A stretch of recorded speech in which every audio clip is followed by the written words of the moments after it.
It's important to know the difference between planing the bottom or top of a door as opposed to planing the side of the door. These are the stiles. So you'll have a stile on the side of the door and it's all surface grain. Okay? So imagine this is a stile. Imagine I have my door on its side and I want to plane the entire length of the side of my door. This is all surface grain, so I can start my planer here, run it along, and I can run it off the end of the door. No problem. Imagine we're planing the top or the bottom of the door. It's no problem planing this surface grain, but when you plane this end grain, there are issues. Here's what I mean. You can start a planer on end grain and plane across it. And because this end grain butts up against the surface grain, there's absolutely no issue with running your planer across that.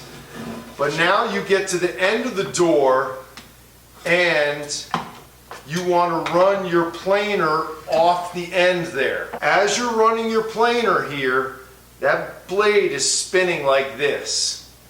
And it's no problem. But then when you get to the end, because this grain runs up and down, when that blade hits this thing, it wants to kick that grain out and split that thing off. And you can send a chunk of door flying off.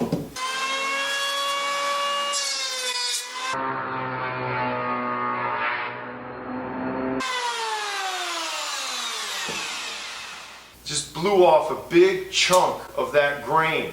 Because see, that wood wants to go like that.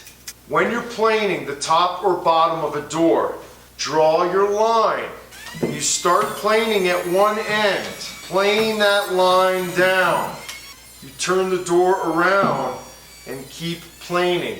Side of a door, you can go from one end to the other, no problem. Top or bottom of a door, if you go from one end to the other, you got a problem.